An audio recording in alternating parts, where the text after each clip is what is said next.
تو آج ہمارے سامنے قرآن کے 25ویں پارے سے کچھ نوٹس ہیں جی، اور ہمارا کام ہے کہ ان میں جو گہرے خیالات چھپے ہیں ان کو سمجھنے کی کوشش کریں۔ بالکل۔ آج ہم یہ دیکھیں گے کہ یہ 1400 سال پرانے نکات آج کے انسان کی پریشانیوں، اس کے تضادات اور اس کی امیدوں کے بارے میں کیا بتاتے ہیں۔ بالکل، اور ان نکات کو پڑھتے ہوئے جو چیز سب سے پہلے سامنے آتی ہے وہ یہ ہے کہ یہ صرف کچھ احکامات نہیں ہیں، بلکہ یہ زندگی کو دیکھنے کا ایک پورا فریم ورک ہے۔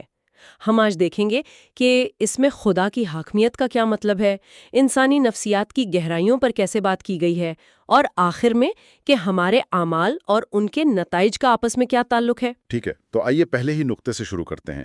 یہ کہتا ہے جس چیز میں بھی تم لوگ اختلاف کرتے ہو اس کا فیصلہ اللہ کے پاس ہے۔ جی، تو کیا یہ صرف مطلب قانونی یا ریاستی معاملات کی بات ہو رہی ہے، یا یہ ہمارے روزمرہ کے ذاتی جھگڑوں پر بھی لاگو ہوتا ہے؟ یہ دونوں پر لاگو ہوتا ہے، اور یہی تو اس کی خوبصورتی ہے۔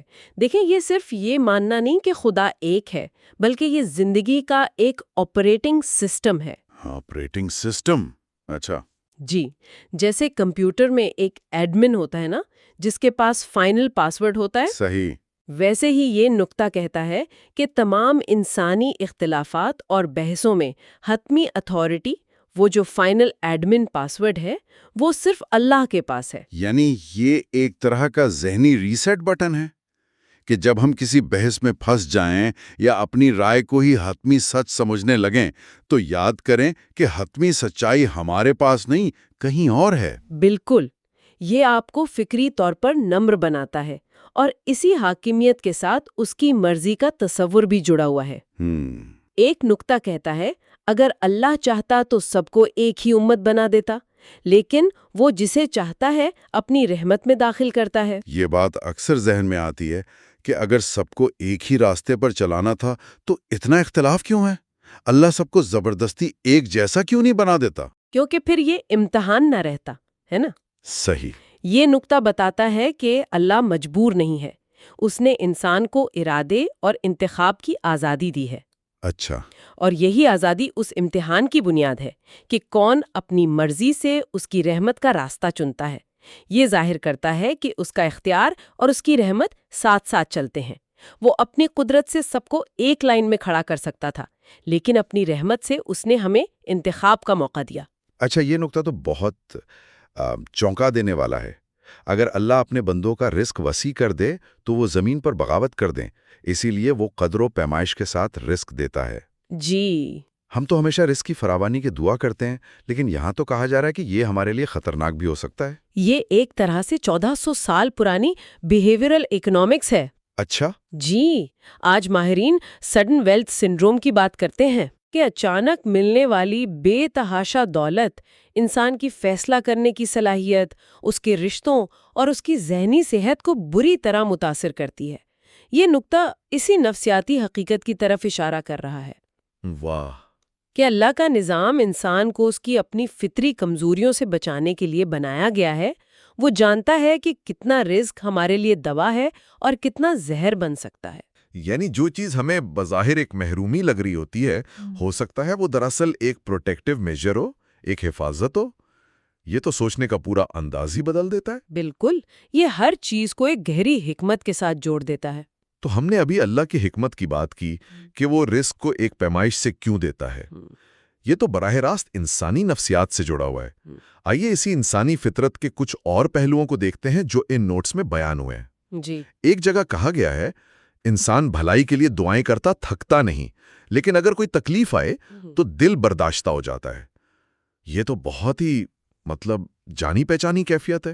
یہ بالکل ایسا ہی ہے جیسے کوئی شخص امتحان سے ایک رات پہلے لمبی لمبی دعائیں کر رہا ہو، لیکن جیسے ہی پیپر اچھا ہو جائے تو کہے یہ تو میری اپنی محنت تھی۔ ہاں صحیح۔ قرآن اسی دوگلے پن کی نشاندہی کر رہا ہے۔ اور ایک اور متعلقہ نقطہ کہتا ہے کہ نعمت ملنے پر انسان خدا سے منہ موڑ لیتا ہے اور مصیبت آنے پر لمبی چوڑی دعائیں کرنے لگتا ہے۔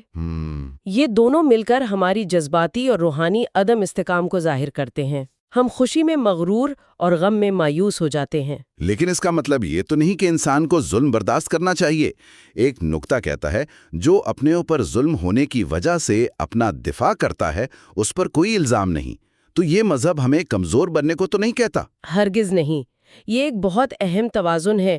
اسلام بزدلی نہیں سکھاتا۔ ٹھیک۔ اپنے حق کے لیے کھڑا ہونا اور ظلم کے خلاف دفاع کرنا ایک بنیادی حق ہے۔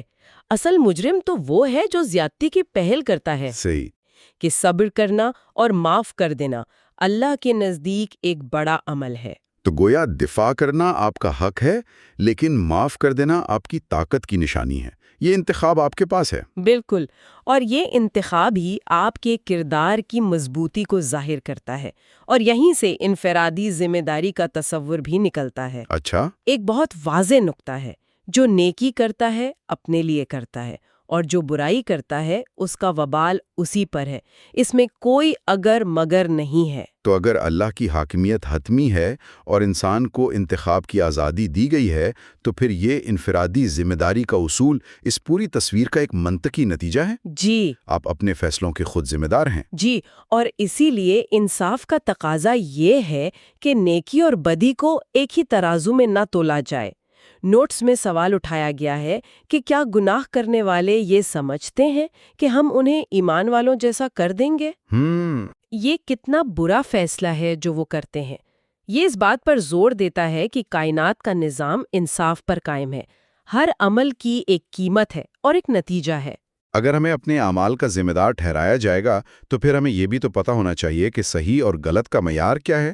یہ ہمیں ہدایت کے موضوع کی طرف لاتا ہے۔ جی، ایک بہت ہی طاقتور نقطہ ہے۔ اللہ نے تمہیں وہی دین دیا ہے جو نوح، ابراہیم، موسیٰ اور عیسیٰ کو دیا تھا، کہ دین پر قائم رہو اور اس میں فرقے نہ بناؤ۔ یہ مذاہب کی تاریخ کا ایک خلاصہ ہے۔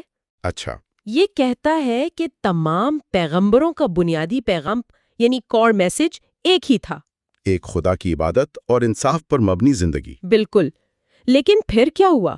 علم آ جانے کے بعد لوگوں نے باہمی ضد اور ذاتی مفادات کی وجہ سے اس ایک دین کے ٹکڑے کر دیے۔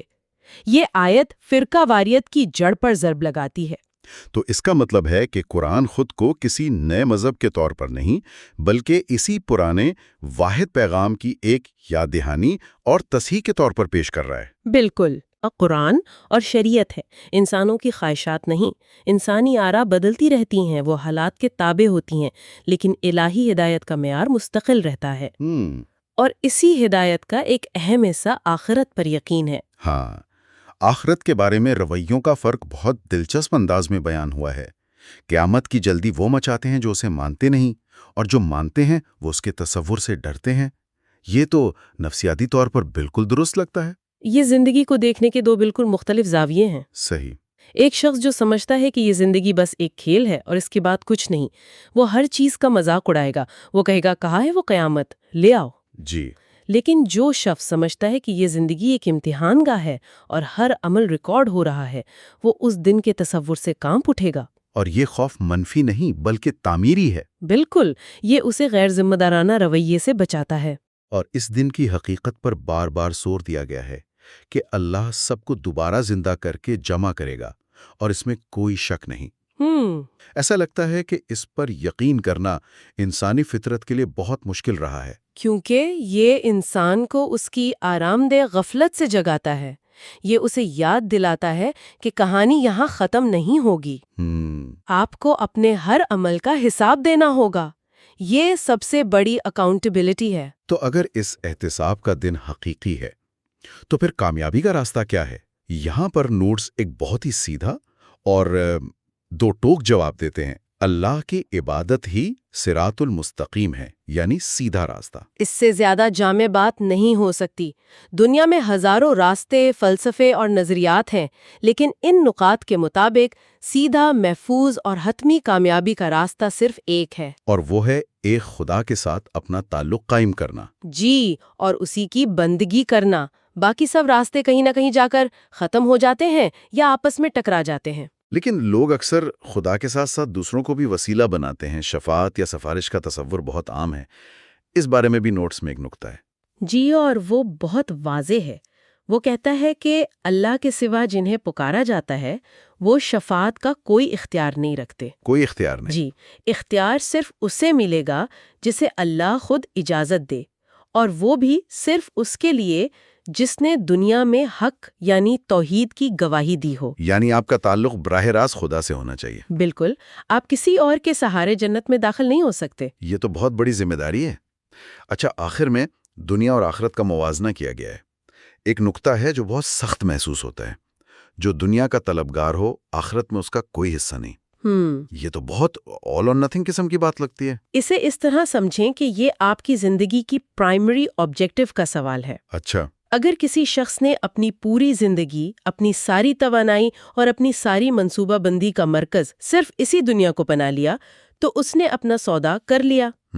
اسے دنیا میں شاید کچھ کامیابی مل جائے، لیکن آخرت کے لیے اس نے کچھ کمایا ہی نہیں۔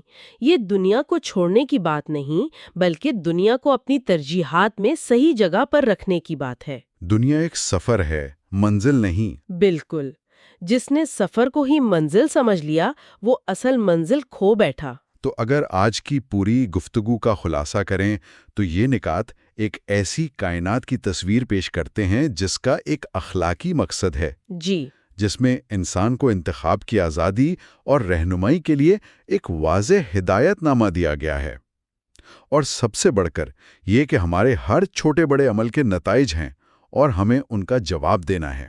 بالکل، ان تمام نکات کا مرکزی خیال یہی ہے کہ انسانی زندگی بے مقصد نہیں ہے۔